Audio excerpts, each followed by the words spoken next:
Minas Gerais cotado como o polo do mercado audiovisual aqui no Brasil. Tema da conversa em estúdio com o VJ Lucas Fix. Crescimento do cinema brasileiro na contramão da crise econômica. E ainda, as curiosidades com o criador da menor TV do mundo. Os bastidores do primeiro cinema público da capital mineira. Fique ligado que é agora no Interface.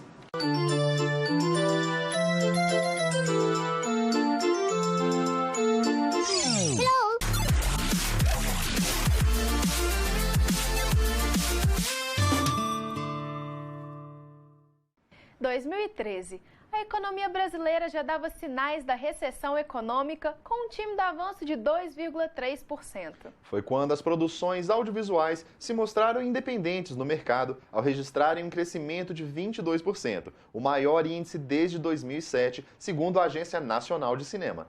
E não para por aí. Em 6 anos, o setor avançou a produção em 65%, superando a representação econômica das indústrias têxtil, farmacêuticas e de produtos eletrônicos e de informática. Tanto sucesso tem chamado a atenção do poder público, que em Minas Gerais quer transformar o estado em referência no segmento. A terra do pão de queijo pode sim se orgulhar desse título, mas outra característica em efervescência em Minas Gerais promete dar ao estado um novo e importante reconhecimento, o de Polo Nacional em Produção Audiovisual.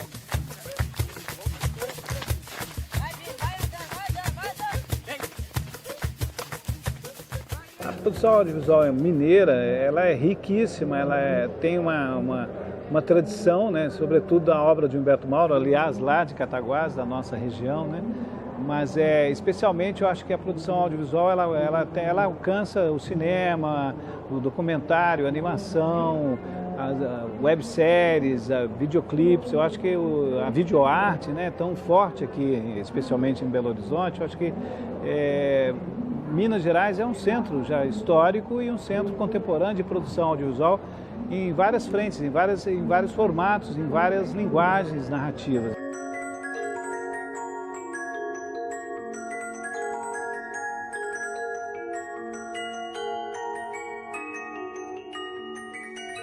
Olha, Minas Gerais tem avançado muito na questão de editais, né? Tem sido lançado editais regionais, isso descentralizando um pouco esse eixo Rio-São Paulo. Eu acho super importante para o estado, né, fomentar o audiovisual aqui, porque tem vários talentos que há muitos anos estão trabalhando aqui com produção de publicidade, documentários, mas essa produção de conteúdo mesmo tem crescido muito há uns 5 anos para cá, isso tem ficado mais forte. As produções mineiras também estão atentas às inovações tecnológicas e as modernizações passam tanto pela técnica quanto pela concepção das ideias. Antes a gente tinha que escolher o enquadramento, agora é o espectador que escolhe para onde ele olha, ele está imerso dentro da cena. Você acha que isso é uma tendência? É uma realidade, sem dúvida nenhuma. Os projetos em 360 graus estão pipocando ao redor do mundo, sejam de amadores até os mais profissionais, como a gente tem alguns trailers saindo de grandes filmes já em 360 graus. E é uma realidade porque as pessoas estão se acostumando a esse novo formato. Deixar de olhar apenas para a televisão e começar a olhar outros formatos, seja através da internet, seja através dos seus smartphones ou tablets, ou através dos novos dispositivos, os óculos de realidade virtual. Nesse cenário, o público possui um papel determinante no processo de difusão do que é produzido por aqui. A gente fez um estudo de mercado e um estudo do interior do estado de Minas Gerais e a gente identifica que não é uma questão de valor, mas uma questão de sensibilização. Então hoje o mineiro, e principalmente no interior do nosso estado, precisa entender a diferença do que é a produção audiovisual nacional. Dentro desse estudo que a gente fez com a Ernst Young, a gente conseguiu identificar o seguinte: o mineiro em alguns pontos do nosso estado não sabe diferenciar o que é nacional e internacional. O entendimento é dublado, é nacional, tem legenda, é internacional. Então não, eu acho que é uma questão de sensibilização, entendimento e acessibilidade a esses conteúdos que são de qualidade. Eu sinto que o que falta em Minas Gerais é ter visibilidade no cenário nacional. Então acho que as nossas produções avancem, que tenham recursos para melhorar a produção local e que ela tenha um pensamento não local, ele tem um pensamento nacional.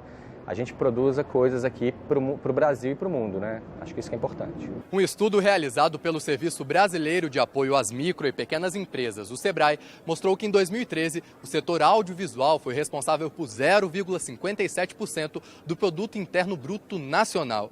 De acordo com o Ministério da Cultura, até 2020 o Brasil pode se transformar no 5º mercado no mundo em produção e consumo de conteúdos para cinema, televisão e novas mídias. E nessa tendência, o Programa de Desenvolvimento do Audiovisual Mineiro anunciou a destinação de 23,5 milhões de reais ao segmento audiovisual no estado. Ele é o grande direcionador da política pública do audiovisual. Ele é dirigido, coordenado pela Secretaria de Estado de Cultura e tem com essa missão de colocar os papéis específicos para cada setor e não ter mais sobreposições de atividades. O programa foi lançado durante a primeira edição da Minas Gerais Audiovisual Expo, evento que incentivou a geração de novos negócios no segmento. A gente veio para a rodada de negócio, veio discutir o nosso projeto, mas eu achei assim muito interessante. A Max ela veio trazer para Minas Gerais um novo cenário. Participei de palestras excelentes que abriram minha cabeça para novos caminhos, né, do audiovisual. Então estou muito satisfeito e acho que tem que evoluir, crescer e ser uma referência nacional.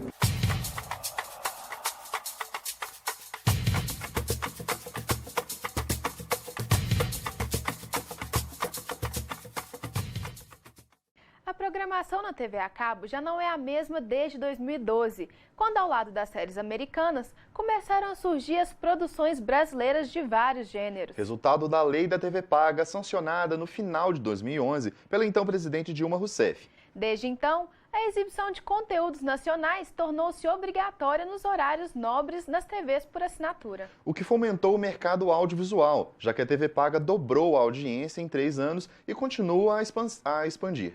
Só no primeiro trimestre de 2016, a TV por assinatura superou a marca de 2 milhões de telespectadores por minuto. As tendências e desafios desse setor são assunto da nossa conversa com o convidado de hoje, o VJ Lucas Fix.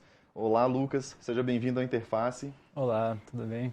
Você acha que Minas Gerais tem a capacidade, tem a formação necessária para a gente poder se equiparar como um polo audiovisual? Eu acredito que a gente tem esse potencial aqui em Minas.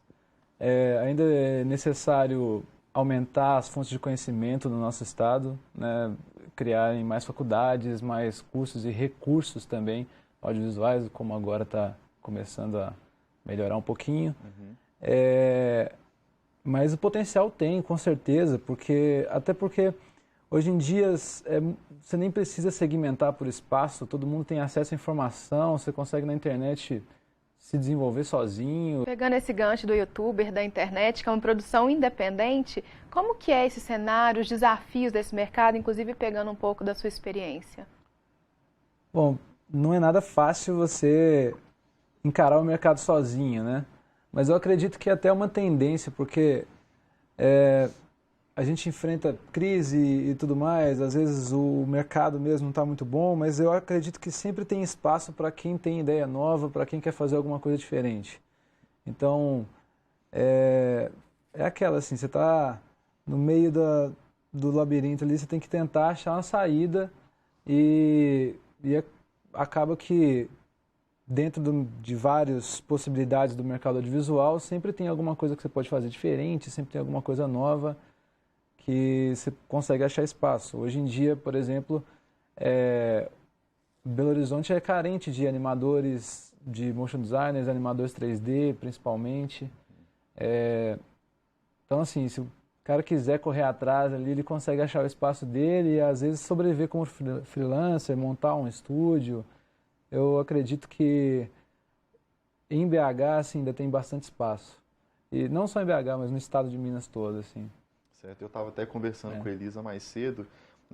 A gente tem visto que as TVs pagas, elas têm dado uma atenção, até por conta da lei da TV paga, para as produções nacionais. Não só na TV, né? Mas no cenário em geral ainda tem muito preconceito com as produções nacionais. Mas você ainda tem uma esperança de que essas produções nacionais, seja na TV ou não, vão superar as internacionais um dia? Bom, superar as internacionais é uma coisa difícil assim de falar. um pouco arriscado de falar, mas eu acredito que a gente pode chegar a ser tão bom quanto. Então, acredito que, por exemplo, no cenário de animação, dá para ter produções nacionais boas e agora conquistando esse espaço nas TVs pagas, facilitar essas produções chegarem a todo mundo, sabe? E pegando um pouco esse gancho ainda das produções brasileiras, a gente já teve alguns reconhecimentos lá fora, algumas indicações. E quais a gente pode dizer que são as tendências para o mercado audiovisual? Bom, eu acredito que essa tendência do mercado de animação crescer é muito grande, porque agora a gente tem mais recurso e também mais facilidade de equipamento, de conhecimento. Então, assim, como a gente teve no último Oscar a indicação do filme brasileiro, né, a gente agora passa a ser mais visto, mais reconhecido no cenário internacional. Eu acho que essa tendência é forte. Eu acredito muito também em produções 3D e também em produções independentes de filmagem, edição, criação, roteiro. Poxa, Brasil sempre foi um berço cultural muito grande, sabe? Eu acho que agora, podendo ser pulverizado a produção audiovisual de uma maneira mais abrangente, a gente com certeza vai caminhar para ser cada vez mais visto no mundo inteiro. Uhum. E pegando até, a gente falou agora de animação, mas também a gente vê até o próprio Netflix, que é uma tendência que tem crescido muito, sim, que tem demonstrado interesse no mercado audiovisual brasileiro. Inclusive, eles estão produzindo uma série 100% brasileira. Você vê isso como um ponto positivo para o mercado audiovisual no nosso país? Sim, vejo. Essas grandes empresas, né, como Netflix e as TVs fechadas e tudo mais, eles estão agora abrindo o olho para novos produtores, né? Você vê o pessoal do Porta dos Fundos, Rafinha Bastos, esses caras saindo da internet, indo para o Netflix, indo para a televisão, até outros youtubers menores também indo para a televisão. Então, você vê que a potência da criação independente agora de chegar até o mercado de grandes públicos é cada vez maior. Certo. Eu queria agradecer a sua presença aqui no Interface, tá? Foi muito boa a entrevista, as portas estão sempre abertas. Obrigado, eu que agradeço, foi um prazer participar do programa.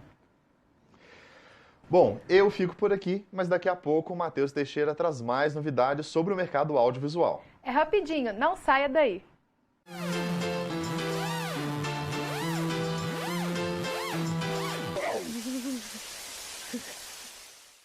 Bom, acho que a tendência para o mercado audiovisual é a pulverização, né? Pulverização de fontes, de formatos, possibilidade tecnológica de, né, que nem esse vídeo, por exemplo, está sendo gravado com celular. Isso permite que muito mais gente possa fazer, mas ao mesmo tempo, o que o seu vídeo tem de diferente, de linguagem, é uma exigência para que ele se torne visto, né? Então, é um ambiente de muito mais competição, né? Mas ao mesmo tempo, acho que ainda existe espaço para boa história, velha boa história bem contada.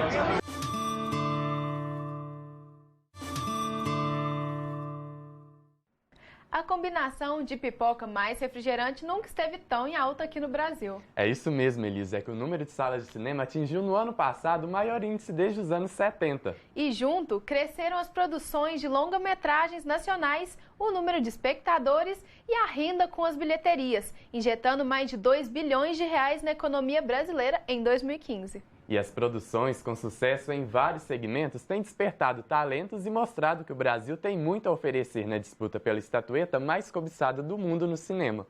Meu camarada, traga-te embora! Na tela grande, a arte de representar histórias. A capacidade de retratar um país por meio da perseverança de um pagador de promessas, do drama da Central do Brasil e da dura realidade da Cidade de Deus. Longas tão distintos, mas de origem 100% brasileira. Orgulhos nacionais que foram capazes de conquistar críticos e concorrer à maior premiação do cinema. E no ritmo que vão as produções, o que não faltam são histórias que possam continuar a luta pela estatueta. Nunca se viu na história do cinema brasileiro, por exemplo, tantos jovens cineastas fazendo seu primeiro filme. Além de você ter a facilidade de produção hoje, tanto em termos de captação de imagem, de finalização, você tem uma possibilidade de exibição que às vezes está fora do circuito comercial de cinema, que são várias, né? A Agência Nacional de Cinema, a Ancine, divulgou dados que mostram o crescimento da procura e da produção dos filmes nacionais. Somente em 2015 foram lançados mais de 120 longas-metragens, todos brasileiros, e 7 deles ultrapassaram a marca de 1 milhão de espectadores. Uma coisa que pode estar correlacionada é que, geralmente, em época de crise, as pessoas acabam procurando algum tipo de entretenimento, né? Você vê uma produção que vai crescendo cada vez mais e é um interesse que vai crescendo cada vez mais do público, porque a gente está tendo cada vez mais produções de qualidade. Crescem as produções nacionais e aumenta o movimento nas salas de cinema. A telona tem atraído um número cada vez maior de brasileiros que se dividem entre o drama, a ação, a comédia e vários outros gêneros. Mais um segmento especial tem animado o público a sair do lugar de espectador. O Alfredo ele trabalhou em todos os cenários da animação e eu fiz a história, os personagens. O que antes preenchia o imaginário no papel tem ganhado mais vida também nas telas. A convergência de plataformas revela um mercado crescente, aumentando a procura por cursos que formam novos animadores. Eu acho que o mercado brasileiro ele tem muito potencial, sim. Tem muito espaço para crescer, a possibilidade é muito grande. Eu recentemente vi aquele desenho Irmão de Jorel, que passa no Cartoon Network. Eu fiquei realmente surpreso, porque é um desenho muito bem animado, muito bem escrito, é muito divertido. Então você vê que é possível fazer coisa interessante, legal, divertida no Brasil, sim. A arte, que tem se mostrado capaz de remar na contramão da crise, revela dados interessantes. De 1995 a 2004, apenas um filme de animação havia sido lançado no Brasil. Já de 2005 a 2014, foram 15 produções, animando literalmente este mercado. É um mercado que está expandindo porque ele não foca só cinema propriamente dito. Dá para você trabalhar com televisão, publicidade, animação na área de jogos. Então ele tem uma gama muito grande de áreas de atuação. É um dos cinemas que mais cresce no Brasil hoje é documentário e animação, né? A animação durante décadas no Brasil foi praticamente inexistente, praticamente. Me parece que até os anos 80, final dos anos 70, 80, tinha se produzido 3 ou 4 filmes de longa-metragem de animação no Brasil. Então os animadores que existiam eram animadores individuais, isolados. Eles faziam seu próprio filme, sua própria animação. Inspirações jovens que, assim como O Menino e o Mundo, podem romper fronteiras. A animação nacional foi a única a representar o Brasil no Oscar deste ano. A estatueta não veio, mas certamente este menino mostrou as portas de um mundo cheio de possibilidades. Um filme muito sensível, um filme com uma narrativa muito tocante em termos assim, com traços muito simples na animação, né? Mas com uma sensibilidade impressionante de personagens. Aquele menino lá, o personagem central, os traços dele são simples, mas a personalidade dele emana uma certa inocência, deslumbramento com as coisas que ele vai descobrindo, tristeza, tudo isso está naqueles traços. É um filme praticamente mudo, né? Com uma trilha sonora belíssima, entendeu? Então é um filme que conjugou um talento de um criador, né? Muito bom, com essa sensibilidade de pensar em algo que tocasse as pessoas mundialmente.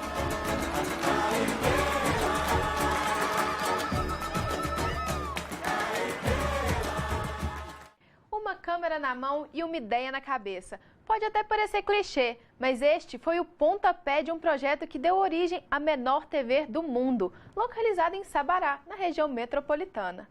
No ar há 15 anos, ela já teve produções com câmera feita em papelão e ainda tem como sede uma pequena casa, onde mora um grande produtor cultural com sonhos maiores ainda.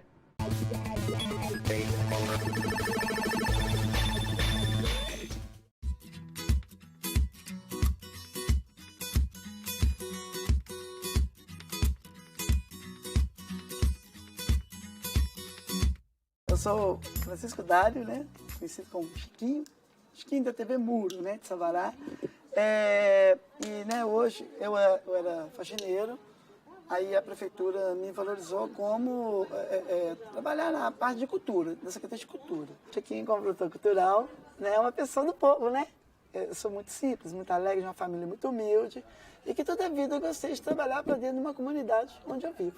Os meus projetos é fazer um documentário, que eu gosto de documentar as coisas, sobre as simpatias de São João, coisas que não se vê mais falar.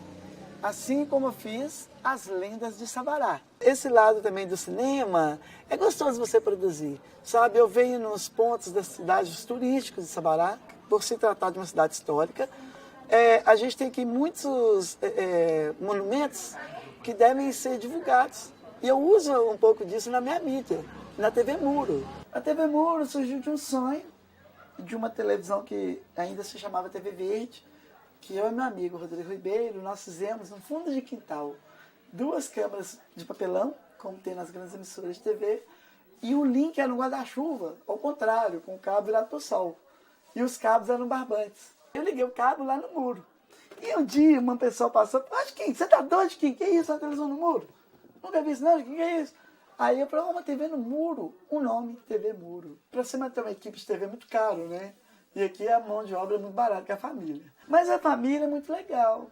Você entendeu? Que é mãe, e tem um carinho especial com a TV. Minha irmã, né? Meu filho, Tiaguinho, né, Tiago? Todo mundo gosta. E aí a gente pega essa proposta e define cada um o seu papel. Mãe, produtora. Minha irmã, maquiadora. O Tiaguinho, áudio. Eu, apresentador. Quer dizer, a família está toda aqui, tá vendo? Só na capa da Folha de São Paulo. Aí colocou assim, Sabará tem o menor canal de TV do mundo. E alguém que estava no Brasil leu essa Folha de São Paulo, em São Paulo mesmo, e levou para a Alemanha. E de lá, uma pessoa que traduziu ligou para mim, que eu até achei que era ser trote, é brincadeira, mas era verdade.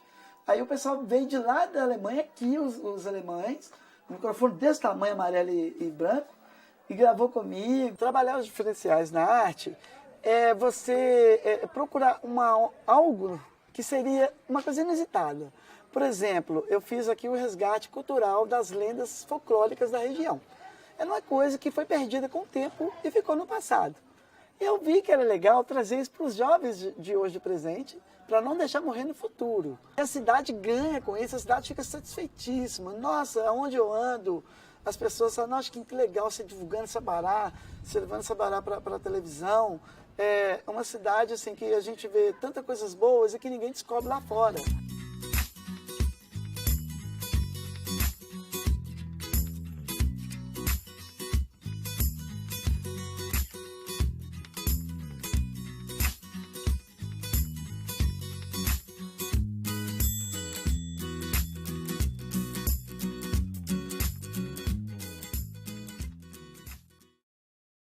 O que era um prédio antigo foi revitalizado, ganhando luz, câmera, ação e muita cultura. O primeiro cinema público de Belo Horizonte abre as portas para democratizar o acesso às produções audiovisuais na capital. Inaugurado recentemente, ele está localizado numa região que tem muito da nossa história.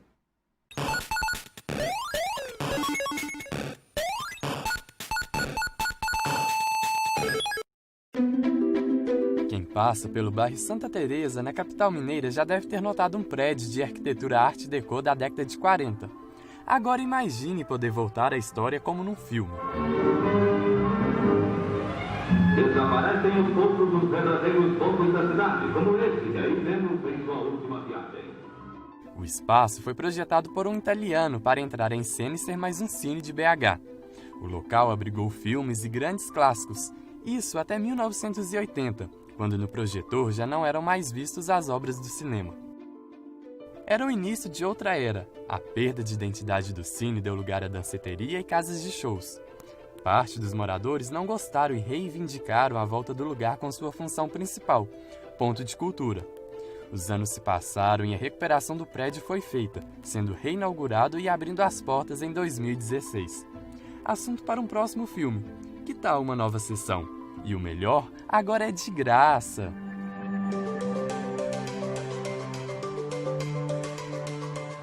Enquanto não chega a hora, vamos conhecer o novo Cine, que agora abriga o Museu da Imagem e do Som e retrata o cinema como lugar de encontro do povo. abrigando diversos temas persistentes da realidade brasileira, como favelas e futebol, por exemplo.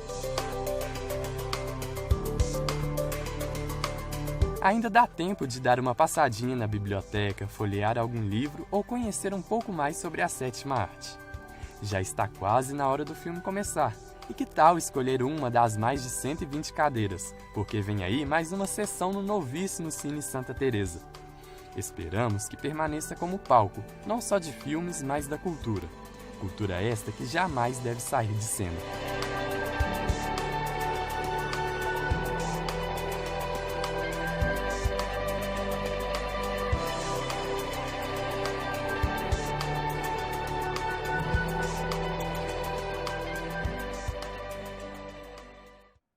O Interface de hoje fica por aqui, mas semana que vem temos um novo encontro com outras novidades. E se você quiser rever esta ou outra edição do Interface, não deixe de conferir o canal da PUC TV no YouTube. Aproveite para deixar seu comentário e suas sugestões nas nossas redes sociais. Até lá!